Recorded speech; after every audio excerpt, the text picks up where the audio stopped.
Hola, hola, buenas tardes, señoras y señores. Aquí estamos en una nueva edición de Al Derecho y al Revés. Aquí en un día espléndido, todavía con la claridad del sol, con muchas noticias y novedades que son muy atinentes a la temática que abordamos en nuestro programa, con invitados de lujo. Hoy no solo tenemos un juez en actividad, que es el doctor Carlos Folco, que en un ratito vamos a charlar con él y sé que se va a quedar durante todo el programa compartiendo una cantidad de ideas y cuestiones sobre las temáticas profesionales, pero también que atañen al ámbito empresarial, que tiene que ver con las políticas futuras del país, tiene que ver con lo que hoy fue la convocatoria de alguna manera del presidente de la República, de alguna forma convalidado después de las elecciones del pasado domingo, y que está fijando de alguna forma cómo va a ser el lineamiento de la economía de los próximos tiempos y en materia tributaria en especial, y esto por supuesto tiene que ver con el invitado de hoy, la temática que vamos a abordar. Y señores, también tenemos un ex juez que es un poco el mentor de este programa, que se llama Eduardo Fabier Dubois. Él viene como un locutor, como un conductor más, pero la realidad es que es uno de los padrinos mágicos. El gran padrino es Claudio de Stefano. Y aparte es un salvador, porque cuando hace falta viene acá. No, fue así, nos pidió ayuda Alfredo, porque había quedado muy solo con el viaje de Alejandro y otros columnistas que no podían venir. Dijimos, bueno, vinimos, y hoy vinimos todos, vino Enrique Schiarchi también. Enrique, te agradecemos. A eso íbamos. Flavio Barenes nos sigue desde internet, que es su lugar habitual. Adalberto Buceto está muy estresado preparando su viaje a Europa, donde se va. Bueno, como sea. Alejandro Durkarov desde su viaje que nos está escuchando sigue en francés, con traducción. Somos toda una barra, no sé si te vas dando cuenta, Carlos, abogados, contadores. Todos cobran sueldo, pero vienen muy pocos. Tal cual. Bueno, este es el programa número 37 de Al Derecho y al Revés. Y recalcamos esto de Al Derecho y al Revés, porque lo que tratamos es provocar la discusión, provocar el debate, provocar las distintas ideas o miradas de un mismo tema. Así que si esto lo logramos, estamos más que satisfechos. Exacto, o sea, salir del pensamiento único, del pensamiento hegemónico, del pensamiento oficial y dar otras ideas. Seguro. Y también vamos a tener, si se dan las comunicaciones a nuestro favor, el contacto telefónico con alguien que nos va a ayudar a pensar sobre temas de actualidad como los que inmediatamente vamos a comentar así muy rápidamente, que son los casos de tribunales de hoy, que son el caso de Vido en particular, toda una historia bastante conmovedora, preocupante, pero interesante a la vez por todo lo que hay detrás de ello y por todo lo que hace a un cambio en el pensamiento o en el diseño de un país un poco distinto, un poco diferente, ¿no? Y también, de alguna manera, estaríamos, si se quiere, y entre comillas, juzgando a la justicia, es decir, cómo se está portando el Poder Judicial en los últimos tiempos, qué cambios hubo, por qué pasa lo que pasa ahora y por qué esto no ocurría hace 2, 3, 4, 5, 10 años atrás. Bueno, la realidad es que estamos, digamos, en este momento, en el Congreso, estamos estando presentes mientras se debate en el Congreso Nacional la posible eliminación de los fueros de un ministro digamos, de gran trascendencia en todos estos años, que ha tenido el manejo, diríamos, del 80% del presupuesto. Enrique, ¿o me equivoco? Ha sido prácticamente quien ha sustituido al ministro de Economía, ha manejado los fondos de nuestro país a su antojo y, bueno, ha hecho bastantes desquicios con todo esto. Hoy está con el dictado de la prisión preventiva de dos jueces federales por dos casos muy importantes, de mucho dinero comprometido. Uno de ellos se habla de algo así como un perjuicio hacia el país de unos 7.000 millones de dólares, una fortuna, una estimación de valor que realmente nos hace muy difícil estimar qué representa esa Ahora cifra. todavía está amparado por el principio de inocencia, ¿no? Sí, corríjame, lo digo desde el revés. Claro. No, Todavía está amparado por el principio de inocencia. Yo hice la aclaración que se ha dictado la prisión preventiva, claro. ¿no es cierto? Por eso lo que hay que sacar es como una medida precautoria, lo diríamos acá con el doctor Folco, lo que sacaría sería una medida precautoria de apartamiento, ¿no? Seguro. Congreso. Seguro, pero ¿no? Yo diría que no es poca cosa, porque si dos jueces federales no solo disponen el procesamiento, sino también la prisión preventiva de un funcionario de esta categoría, que actualmente reviste la calidad de diputado nacional, es porque las pruebas así llevaron a que realmente... bueno, la cuestión no tiene una categoría menor, sino hay una responsabilidad penal bastante evidente a las miradas de estos jueces, que creo que no se pusieron de acuerdo para que en causas distintas y bajo miradas distintas dicten esa disposición, y frente a los ojos de todo el país, con resoluciones muy fundadas, que todo el mundo conoce porque fueron publicadas, las hemos leído en extenso o se pueden leer y analizar, así que tenemos que darle también cierta credibilidad. De momento que de pronto los jueces, digamos, nosotros lo podemos decir porque no somos funcionarios en este momento, los jueces se han puesto los pantalones largos de alguna forma y las barbas en remojo, si queremos. Creo que bueno, yo creo que son medidas muy serias, muy importantes, pero que aparte hacen falta, si son reales, si son fundadas, hace falta darlas. Hay que ¿Qué necesidad hay de suspenderlo, Alfredo? ¿En qué molesta? Yo no soy el que va a fundar cada medida y cada que situación. Pero la presidencia de Perón, segunda presidencia de Perón, preso, no sé... Yo te digo que haría si fuese... preso Balbín, dos jueces peronistas, meten preso Balbín, o digamos, le sacan el procesamiento, y el Congreso tiene que decidir si le saca o no los fueros. Pues los fueros están para algo, ¿no? Están para evitar de alguna manera abusos judiciales bajo presión del Ejecutivo. Creo que es el sentido de los fueros. Lo digo como para repensar el tema. A ver, en el inconsciente colectivo argentino, Debido es culpable y debe ir a la cárcel. En eso estamos. Ahora, en el marco de las instituciones, esto es un blanco-negro, reconoce matices. Esos matices en este caso están muy claros y entonces no habría riesgo de arbitrariedad. Yo creo ¿Qué pensás vos? Yo creo que primero, los fueros existen no para amparar presuntos incumplidores de la ley penal, ¿Y para por qué llamarlo. Existen entonces? No, existen para darle la libertad suficiente al que tiene esos fueros de accionar en su carácter, es decir, en este caso sería de diputado nacional, no como ex ministro siendo investigado, sino como diputado nacional actual, y decir lo que siente que tiene que decir para defender los intereses de quién, los intereses del pueblo. A la libertad de actuación como legislador. Ahora, déjame terminar la respuesta. Perdóname. Y el otro aspecto importante,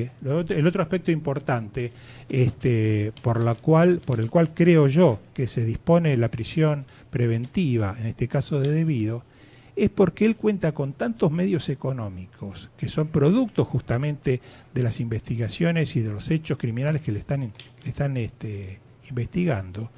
Acumuló tanto dinero, y esto siempre en un ámbito de la presunción, porque todavía no está la sentencia definitiva, que tiene la posibilidad de comprar absolutamente cualquier voluntad. que si se mantiene él en libertad y se maneja con soltura, como cualquier ciudadano, es posible que logre frustrar, utilizando esos medios económicos que ha acumulado, logre frustrar cualquier acción que se le está llevando a cabo. Pero déjame que me retiro lo dicho. No, pero antes de que se borre del YouTube. Tenemos en el teléfono, a alguien que está anunciado en nuestra planificación del día de hoy, que es un ex gobernador de la provincia de Chubut, gobernador de hace ya unos cuantos años, que se llama Néstor Per. Néstor es un abogado, pero además en estos momentos ocupa un cargo, estando a cargo de una asociación, una entidad que nuclea a los funcionarios del poder, los poderes legislativos de todo el país, o sea, los legisladores, diputados, senadores de todo el país. Y él preside o está al frente de esta entidad. ¿Cómo estás, Néstor? Te saluda Alfredo Poprikin desde Al Derecho y al Revés. ¿Me estás escuchando? Muy bien, Alfredo, muy bien, muy bien. Muy contento de estar hablando contigo frente a tus oyentes. Bueno, no son mis oyentes, sino que son gente que se atreve todavía a escucharnos y a seguirnos, pero son poquitos, así que somos el club de admiradores de Alfredo. ¿Qué tal? Buenas tardes. Buenas tardes. ¿Qué tal? Néstor, vos nos has comentado, y por eso un poco estamos pidiendo tu opinión, que en tiempos es decir, años atrás, tuviste la ocasión de conocer en persona a Julio De Vido.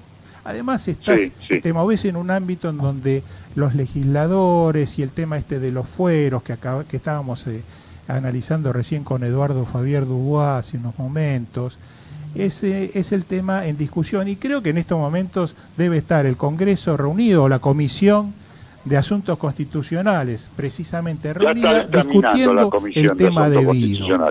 Te queremos pedir tu opinión. ¿Qué opinas? ¿Está bien que continúe siendo legislador?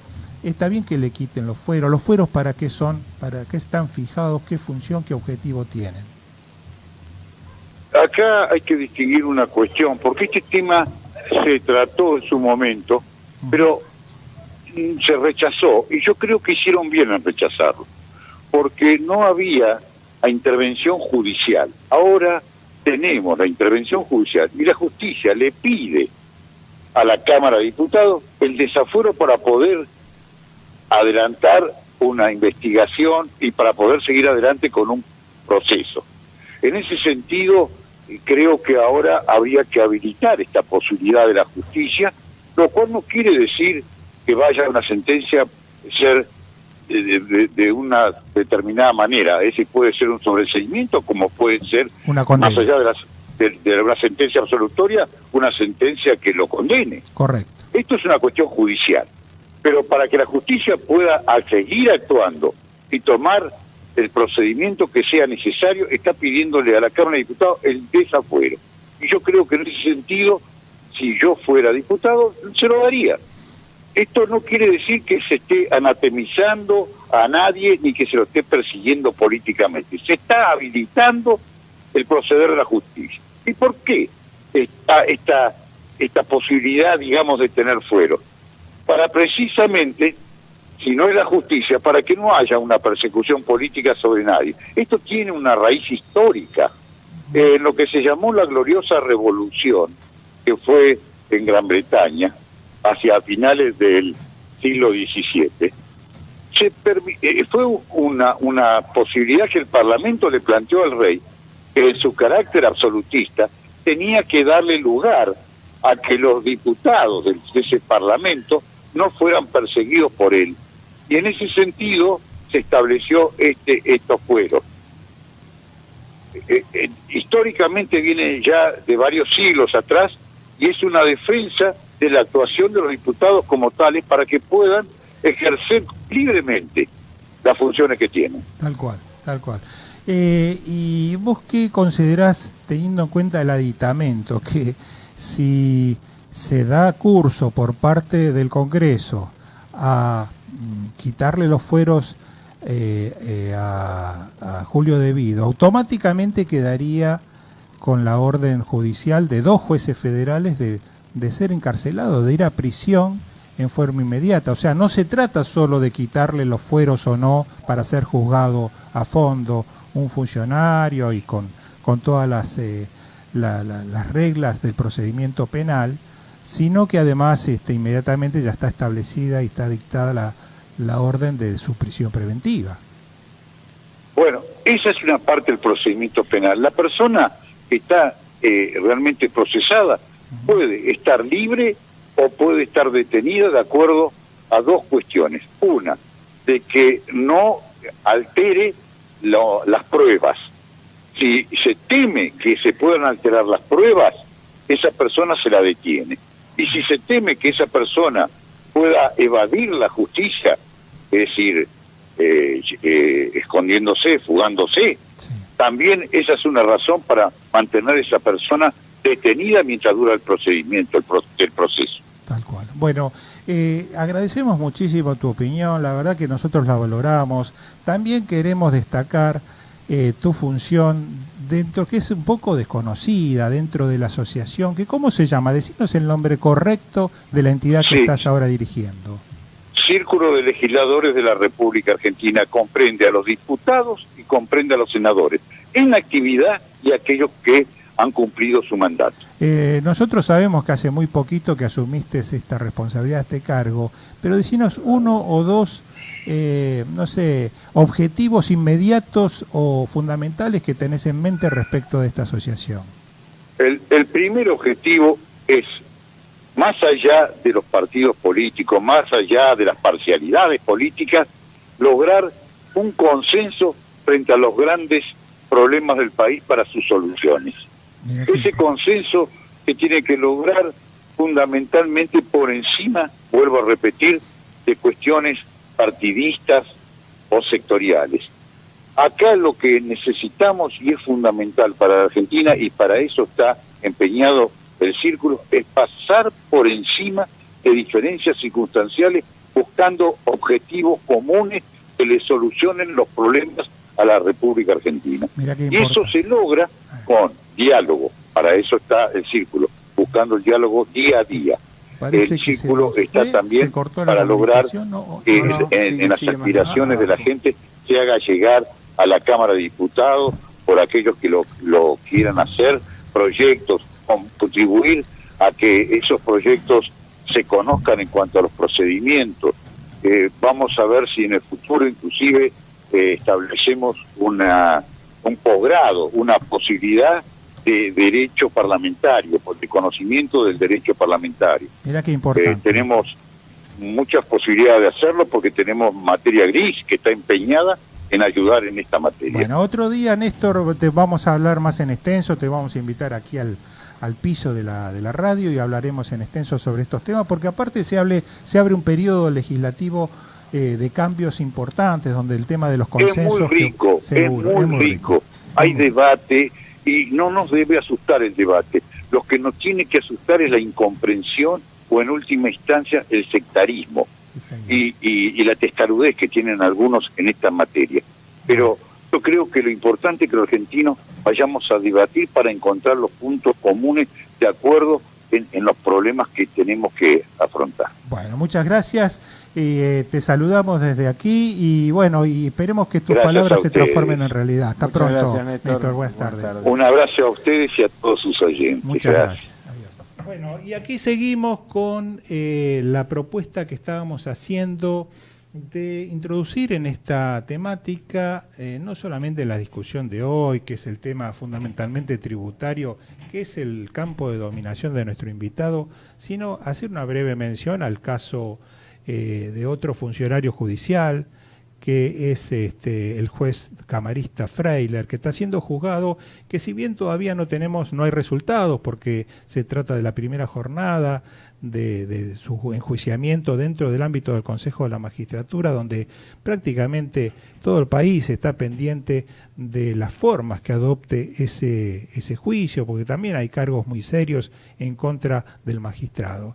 Y esto va a colación de una serie de hechos que se vienen dando en estos días. Están pasando prácticamente a diario hechos sumamente importantes. Hace pocos días atrás fue apresado otro funcionario, el segundo de Debido, o así lo mencionan, que es Roberto Barata, la mano derecha del ex ministro tan poderoso, que ahora está siendo discutida su posibilidad también de prisión, pero el segundo ya fue apresado la semana pasada y ya está pasando sus primeros días en la cárcel, en la prisión, privado de su libertad. Son todos hechos muy serios que por un lado,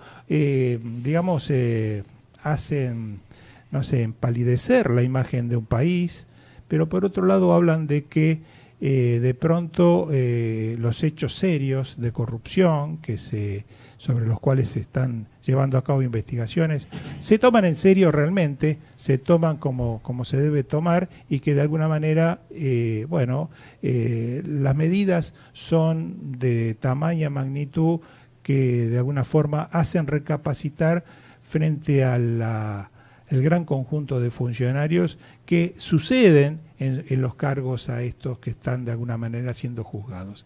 Pero vayamos rápidamente, sin más palabras, a presentar acá a Carlos Folco, que le agradecemos al juez Carlos Folco, porque sí, señores, él es en estos momentos ¿juez de qué, Carlos? Juez Federal de Ejecuciones Fiscales Tributarias, es decir, entendemos en lo que es el cobro coactivo de los tributos, es decir, las boletas de deuda que emite la Administración Federal de Ingresos Públicos. Buenas tardes, Alfredo, buenas tardes, queridos amigos, verdaderamente un gran placer poder compartir esta mesa, que prácticamente es una mesa de café. Es una mesa de amigos. Claro, una mesa de amigos, eso me refiero, y con temas tan trascendentes con lo que van tocando, y que realmente tiene todo su hilo conductor. Es decir... Bueno, muchas gracias por acompañarnos.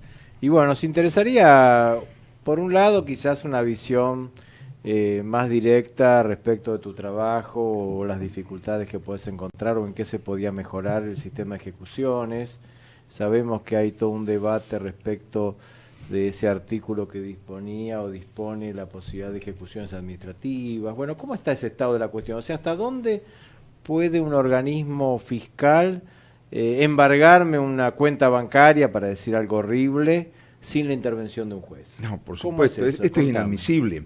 Aquí lo que ocurre, debemos de partir de la base de cuál es el sistema jurídico que nosotros tenemos instaurado en Argentina. Y que tiene que ver, como decíamos, con lo que recién comentaban atinadamente. Es decir, acá lo que se requiere es la decisión de un juez, porque no se puede ser juez y parte en materia tributaria. Me parece sumamente interesante comentar, en principio, es que el peor impuesto es el que está y no se cobra. Lo que llega a ejecución son deudas que ya se encuentran firmes, consentidas y, siguiendo una vieja terminología que no es muy apropiada, pero sí está muy arraigada, pasada en autoridad de cosa juzgada. Eso, la cosa juzgada, siempre la reservo para la faz judicial, para la sentencia que proyecta precisamente estos efectos. Pero ya hay actos administrativos firmes. Entonces, la multa que nos impugnó es la sentencia del Tribunal Fiscal, es precisamente una DO que tampoco fue impugnada en tiempo y forma, es el cobro de una autoliquidación de impuestos y demás.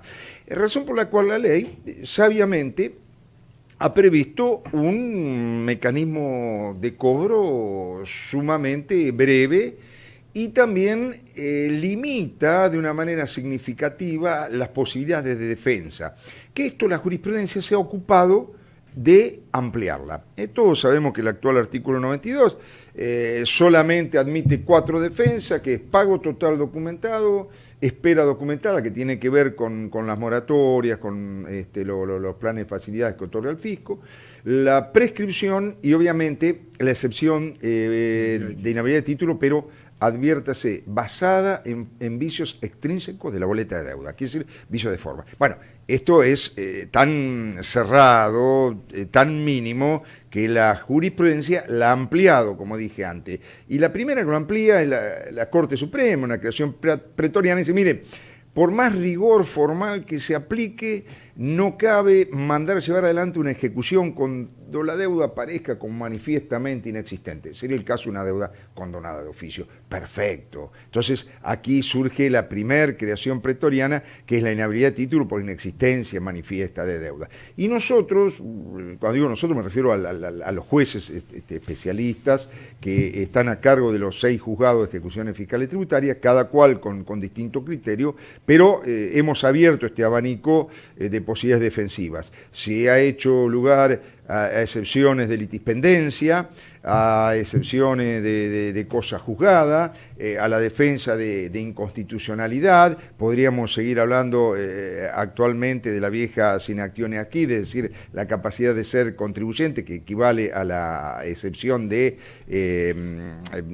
una excepción particular, en cuanto faltaría la capacidad de ser sujeto pasivo del impuesto, y así sucesivamente. Pero concretamente, y llegado a este punto, y se mantiene en el texto de la ley 11.683, facultaba al entonces llamado agente fiscal, hoy se lo conoce como representante del fisco. La ley no modificó su terminología, se modificaron todas las normas internas de la administración fiscal, a que de motus propio trabe embargo en los bienes de los contribuyentes presuntamente deudores. Bueno, aquí viene el choque frontal con la Constitución. Decía un viejo profesor de Salamanca que tuvo Eusebio González García la enorme gentileza de prologar algunos de nuestros libros, decía: los principios constitucionales no son floreros bonitos para adorno de ninguna mesa. Y esto viola manifiestamente el derecho de propiedad. Y lo viola por donde se mire, es decir, esta es una facultad reservada a los jueces y también implica quebrar esta división de poderes grabada a fuego en la Constitución, que incluso es mucho más rígida que la propia Constitución fuente que los Estados Unidos, pues sabemos que la separación de poderes la toma de la Constitución de Cádiz, de la famosa PEPA, ¿no es cierto? Disculpe, una preguntita quería hacerle. Que guste.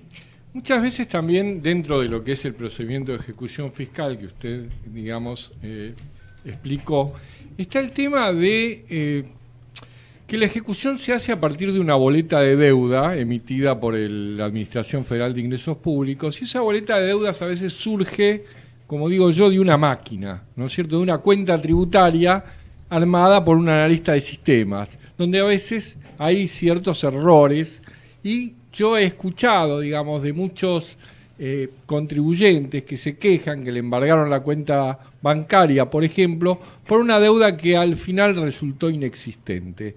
¿Usted qué opina en cuanto a cómo podría, digamos, solucionarse o mejorarse el sistema para evitar estas injusticias? Bien, dos cuestiones. La primera, que me parece oportuno recordar tomando en base la pregunta federal de tu búsqueda anterior, que tiene que ver con esto, es el hecho de que nosotros en el juzgado, a los pocos meses de haber asumido, declaramos de oficio la inconstitucionalidad de esa norma, de esa facultad del agente fiscal. Esto luego fue validado por la Cámara y en definitiva lo declaró la Corte en la famosa causa Intercorp.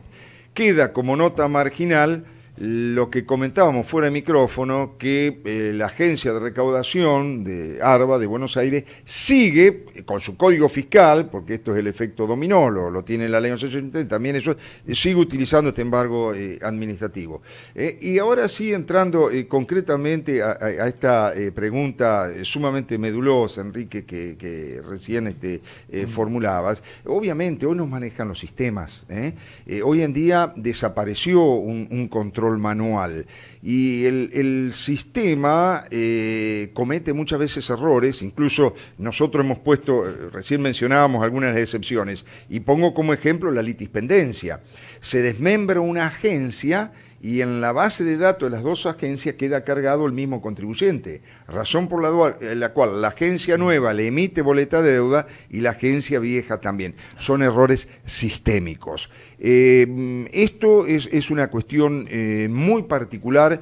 A mí me consta el esfuerzo permanente que realizan desde la administración para evitar este tipo de error, pero puedo decir que lamentablemente muchas veces se da precisamente por la complejidad en la carga de datos. Ejemplo, existen aplicativos con más de 200 ítems y bastaría que el contribuyente equivoque uno para que se tome como inexistente una deuda que está pagada. Bueno, esto fue lo que motivó en su momento la inclusión de un parrafito en el artículo 92, donde dice, bueno, que los pagos no comunicados, mal imputados, no servirán, comparo con excepciones, pero siendo la primera vez en la cual se comete este tipo de error, corresponde una exhibición de costas. Bueno, en realidad la boleta de deuda está mal librada. Y lo que yo siempre, desde nuestras cátedras, hemos pregonado es que en realidad el libramiento de la boleta de deuda es un acto administrativo. Y como todo acto administrativo, tiene que venir precedido de un procedimiento administrativo regular.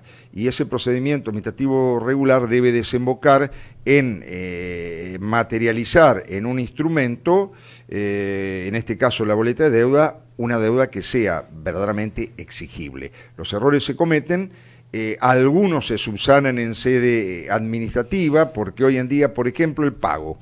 Yo tengo la enorme distinción, digo yo, para mí ha sido una gran escuela haber trabajado dentro de la administración tributaria, donde presté servicio durante casi 30 años, ¿no? ¿Cambió tu cabeza de esa época hasta ahora? Antes querías cobrar todo y ahora como juez sos un poco más ecuánime. Tengo menos pelo que en aquel entonces. Más allá de las chanzas, lo cierto es que en la administración tributaria hay un cierto verticalismo, es decir, es una institución que obedece a criterios rectores que imponen... Y el objetivo es recaudar, digamos. El objetivo es recaudar, claro. Exacto. Yo siempre, si usted me pregunta cuál es el objetivo de la administración tributaria, yo digo la aplicación ética de la ley, porque yo no puedo correr una coma a la ley para agregarle 0 a la recaudación, pero evidentemente hay una tendencia natural a hacer interpretaciones extensivas de los hechos imponibles. También creo que hay un sistema de retribución de funcionarios según recaudación. Claro, el llamado fondo estímulo. No, el llamado fondo estímulo. Claro. Está muy bien desde cierta óptica, pero desde otra llevaría, en caso de duda, a tratar de recaudar, ¿no? Sí, por supuesto. Y hay una cuestión, eso volvemos a reiterarlo, lo establece, ¿no es cierto?, la normativa en vigor. Parte del porcentaje de recaudación va al bolsillo de los funcionarios. Pero incluso hay un anacronismo que es el famoso solve repete. Y que en las provincias... Explica qué es el solve repete para las amas de casa. Pero que muy breve porque tenemos que ir a la pausa. ¿Cómo no? Perfecto. Es simple. Pague primero, discuta después. Ahí está. Sí, señores. Vamos a una pausa y vamos a seguir porque... pausa primero, discuta después. Claro. Quiero decirles antes de ir a la pausa que Carlos Folco, que él no lo ha dicho, tiene más de una docena de libros escritos sobre temas fundamentalmente de procedimiento tributario, temas tributarios de ejecución, etcétera, etcétera, de distintas naturalezas. Pero además es un académico destacadísimo, con conferencias permanentes que no solo dictan en las universidades del país y en todos los foros relativos a temas tributarios, sino en el exterior es permanentemente invitado a distintas universidades y foros y nos representa como uno de los principales exponentes en la materia tributaria. Así que hoy... Y gran asistente a congresos. Y nos damos un gran lujo de distintas suertes. Así que vamos al corte y enseguida retomamos los temas. No se vayan, que prometemos viene lo mejor. Un tratamiento más sencillo del tema. Viene lo mejor. Bueno, gracias. Ecomedios.com AM1220. Estamos con vos. Estamos en vos. Descarga gratis de tu celular la aplicación Ecomedios. Podés escucharnos en vivo, informarte con las últimas noticias y entrevistas en audio y video. Búscala y bajate la aplicación Ecomedios. Podés vernos en vivo en ecohd.com.ar. Conectate con nosotros. Contestador 5-254-2353. En Personal, tenemos los mejores precios en smartphones. Lleva un Moto C Plus a 3.499 pesos o un Huawei GW a 4.499 pesos. Creer o retuitear. Internet para que todo suceda. Personal. Más información en personal.com.ar.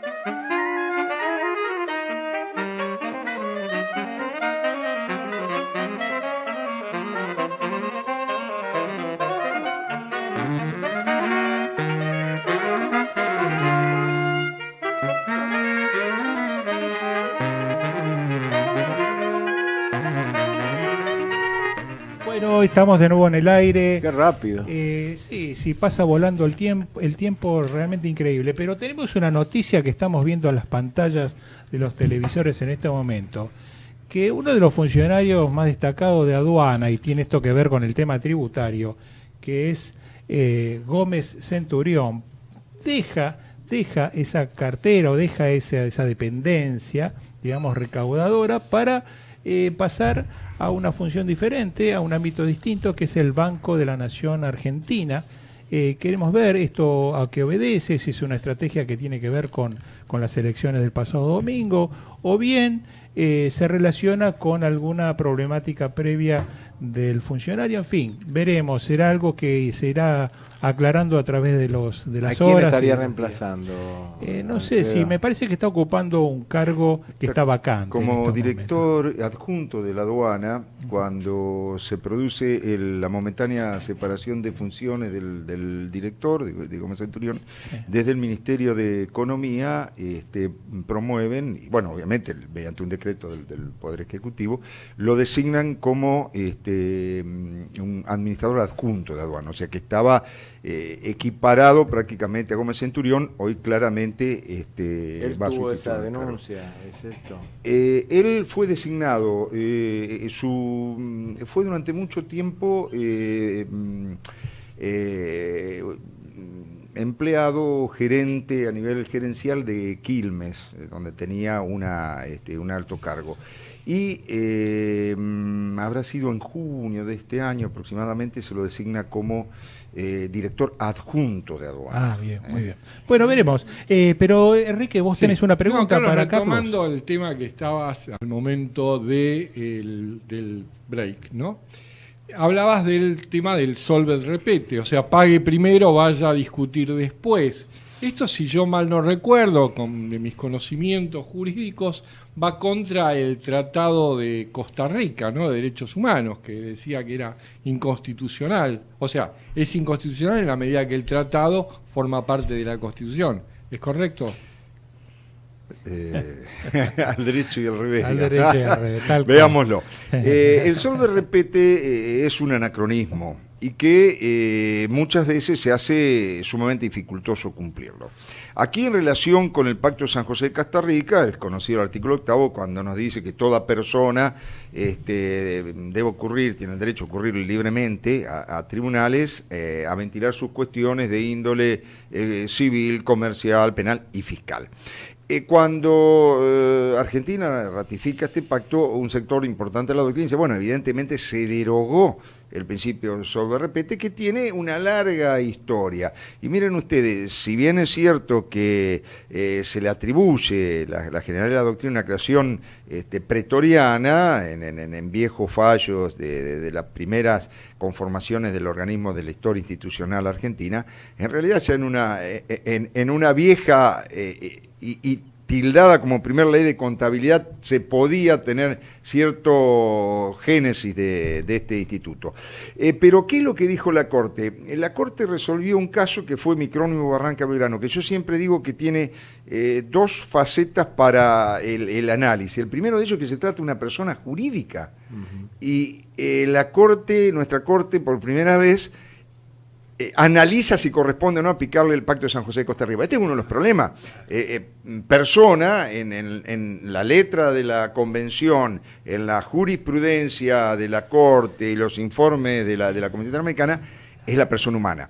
Sin embargo, una causa Cantos contra Argentina, Cantos versus Argentina, elípticamente también acepta la presentación de Cantos, porque dice, bueno, en definitiva las consecuencias son sobre personas humanas. Claro. Eso es la extensión humanas. De los derechos humanos a personas no humanas, jurídicas. Países, por un lado, también está el tema de los animales. Pero ¿no? También, claro que sí, pero además debemos, convenir lo siguiente: debidamente adaptados también debe protegerse la persona jurídica. Por ejemplo, el derecho a la vida la tenemos nosotros, pero también tiene derecho a la vida jurídica una sociedad en la medida que cumpla con los requisitos, los recaudos legales. Bueno, claro, está la ley penal de represión penal de las empresas, correcto, que justamente también trae ese tema en debate, ¿no? Sí, esto es lo bueno. Decía un alegre y dicharachero juez español, porque mis opiniones son discutibles y mis sentencias apelables. Lo cierto es que en esa causa la Corte nos dijo ni. Claro. Es decir, la sitúa como una cuestión de hecho y prueba, porque dice, mire, en este caso no se ha alegado, ni siquiera probado que le fuera imposible. Entonces, hoy en día, si bien ha estado atemperada con algún fallo específico, podríamos decir lo siguiente: nosotros tenemos que demostrarle a un juez que efectivamente el previo pago es tan alto, nos es imposible, mediante pericia, mediante los medios de prueba conducentes a demostrar este extremo, que violan el acceso a la justicia. Pero fuera de este supuesto, el soldo de repete goza de buena salud. Me dice, ¿debe ser así? No, evidentemente tendríamos que ir... o sea, si tenés la plata, no tenés derecho, tenés que pagar. Hay que pagar. Pero verdaderamente nosotros cuando hacemos un análisis desde el punto de vista normativo, muchas veces nos alejamos de la realidad, ¿no es cierto? Porque ¿qué es la realidad? Que las provincias lo están exigiendo, incluso en sede administrativa. Muchos códigos fiscales, cuando usted tiene que recurrir... Para el recurso hay que pagar. Hay que pagar, con lo cual es un abuso. Tremendo. Esto parecería que tremendo. se relaciona con lo primero que hablamos, de la prisión preventiva, ¿no? Sin haber una claro, vas preso primero. Firme. Ahora, aprovecho, digamos, teniendo en cuenta todo este movimiento de reforma tributaria, etcétera, en la cuestión específica tuya de juez de ejecución fiscal, ¿qué propondrías como reforma del artículo que refiere a esto en la ley de procedimiento fiscal, o te parece que está bien la ley como está? No, al contrario, es decir, yo creo que es susceptible de reforma. Sé que desde el ámbito del Poder Ejecutivo se está promoviendo, desconozco el texto, soy completamente sincero, incluso me hubiese gustado que se diera publicidad, no solo para los jueces, sino para los abogados litigantes, sino para los colegios de abogados, sino para que la comunidad pudiera también efectuar sus aportes. En primer lugar, el fisco necesita una vía rápida de cobro de la deuda tributaria. Esto es innegable. Vuelvo a repetir, en mi punto de vista está muy bien, pero siempre dentro del marco de un sistema jurídico que ha sido sumamente cambiado desde la irrupción de los tratados internacionales como rango supralegal desde la reforma Santa Fe Paraná del 94. Entonces, aquí hay algo que no podemos dejar de señalar, que es el marco del debido proceso. Entonces, en ese debido proceso yo creo que es necesario ampliar las posibilidad o el espectro defensivo de los contribuyentes. Por ejemplo, hoy en día la Corte sigue sosteniendo que la excepción de compensación no es una de las admitidas por la 11683 al día de hoy. Sin embargo, nosotros hemos cambiado... Compensación sería que vos tenés un crédito contra el fisco y el fisco te reclama una deuda. Lo explico para... Exacto. Porque tengo una consulta que me llegó recién de una ama de casa. Dice, bueno, a mí me llega una boleta de deuda de algo que no existe, que ya pagué. ¿Tengo necesariamente que buscar un abogado?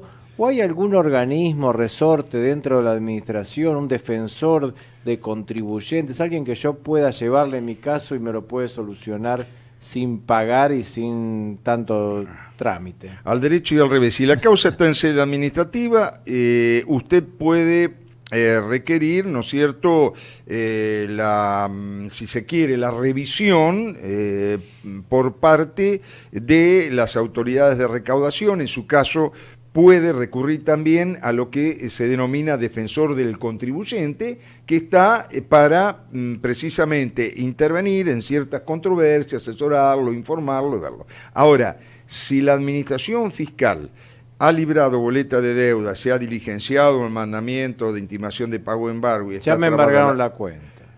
Claro. Y tengo la boleta que pague. Sí, exacto. Tengo la boleta que pagué y me embargaron la cuenta. ¿Qué hago? Esa es la gran pregunta. Mi consejo es muy simple. ¿Cuándo se efectuó el pago? Estamos hablando que es con anterioridad al libramiento de la boleta de deuda, porque si es posterior, no implicaría... nada anecdótico siquiera, ¿no? Simplemente la boleta de deuda estuvo bien librada. Si pagué después, pagué mal. Exacto. No pagó mal, pero pagó extemporáneamente, razón por la cual es válido el reclamo. Está la boleta de deuda bien librada el título ejecutivo no ofrece ningún tipo de inhabilidad, la deuda existía y se paga después, razón por la cual pagará las costas del juicio. Ahora, en este caso específico tiene que ser un pago anterior.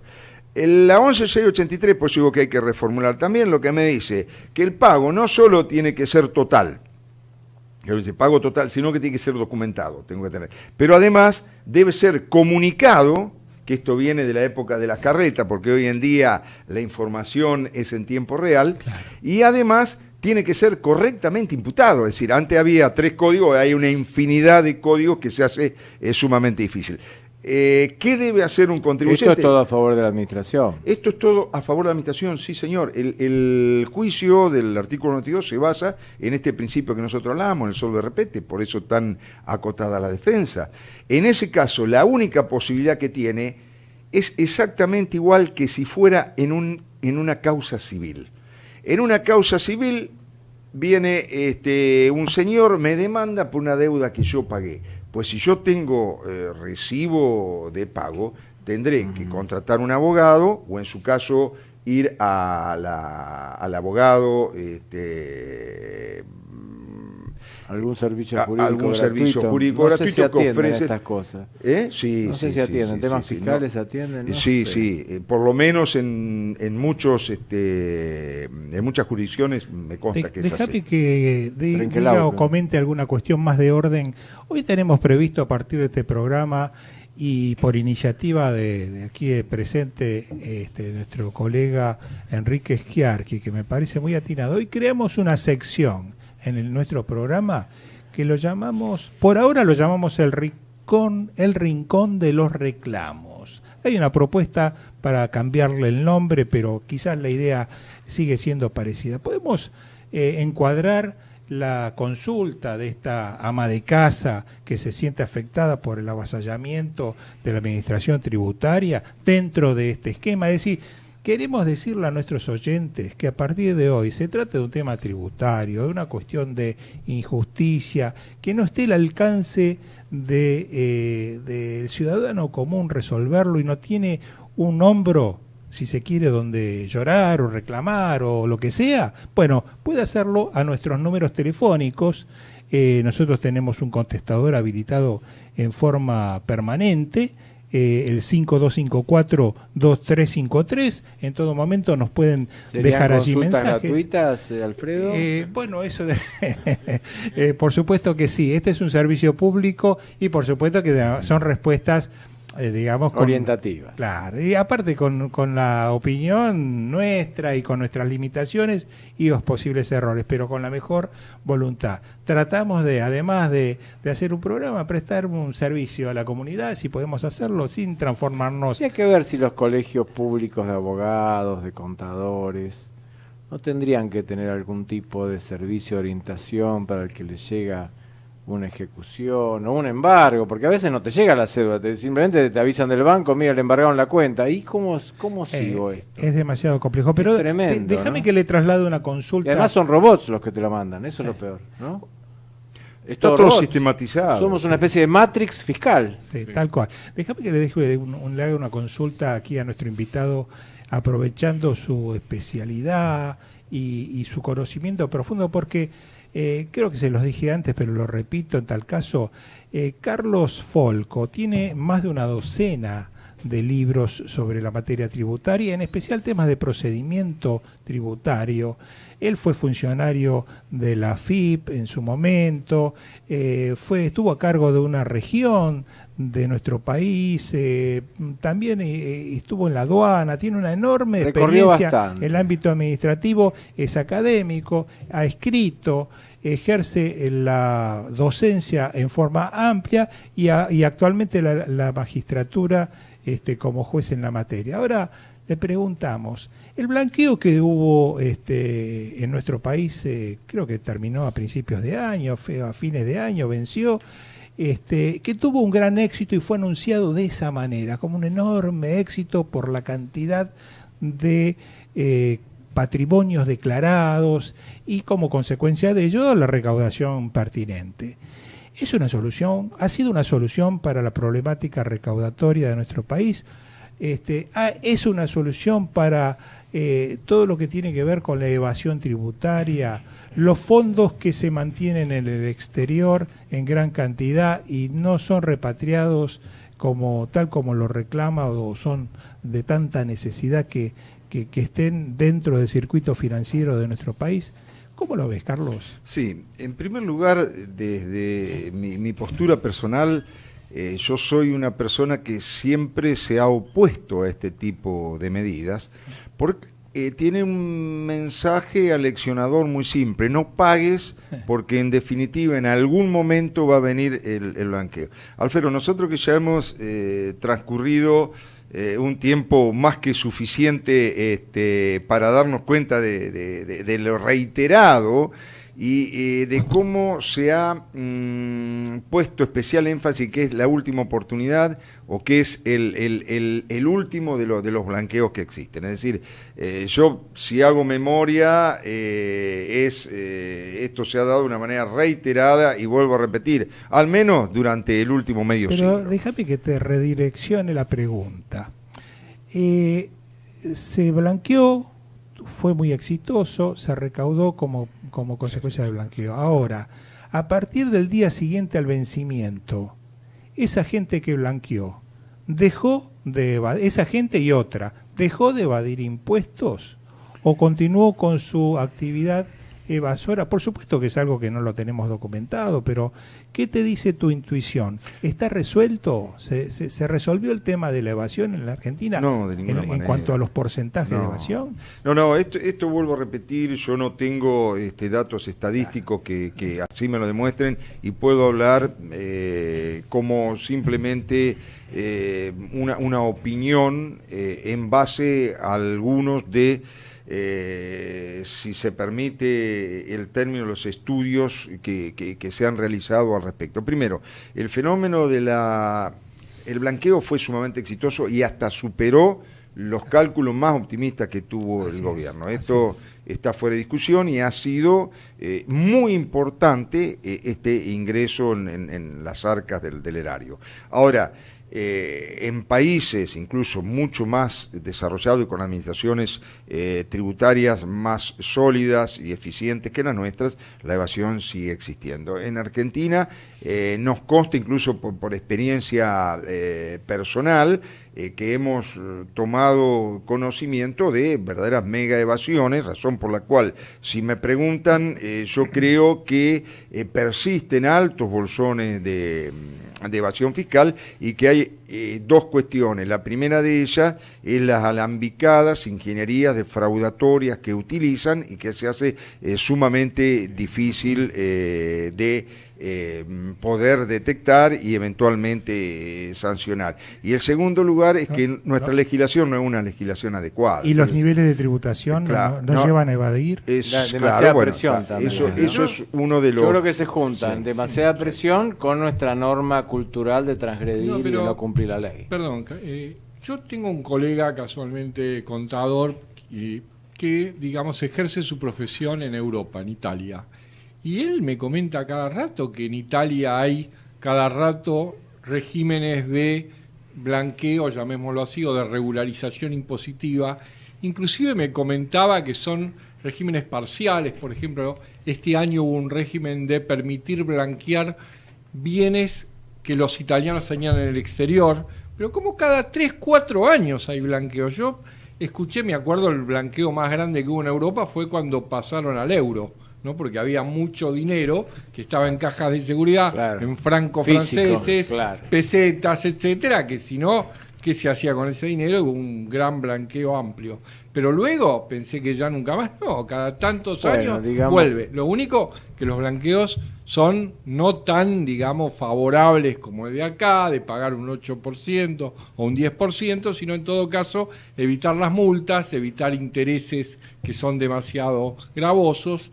Y luego, bueno, me voy a poner un poco, no a favor del blanqueo, pero lo que decía un poco Carlos, ¿qué pasa con el dinero? Si nosotros, estando, digamos, los contribuyentes que tienen muchísimo dinero y tienen todas las artimañas para dejar el dinero fuera del sistema, bueno, ese dinero que no está en el sistema es un dinero que de repente no contribuye a la, como se dice, al desarrollo del país, ¿no? Dinero que está afuera, está mal. Yo, por ejemplo, del blanqueo, de este blanqueo último, me parece horrible que hayan tenido que pagar la misma tasa el que trajo el dinero acá que el que lo dejó afuera, porque no tiene, digamos, el dinero de afuera la posibilidad, digamos, de contribuir, ¿no?, al desarrollo argentino. Muy bien. Yo creo que realmente la solución, y esto es una opinión personal, me parece que todavía no se le ha encontrado la vuelta al mecanismo. Me parece que la clave está en los enormes la enorme presión tributaria y los porcentajes de tributación que realmente hay un tema llevan también, Alfredo, hay un tema contable importante. Sí. Mientras no reconozcamos la inflación en los estados contables, vamos a tener sociedades que van a pagar impuestos a las ganancias y van a estar dando pérdidas reales. Vamos a tener sociedades que van a tener hay conexionistas que quieren que les repartan dividendos y los dividendos son ficticios.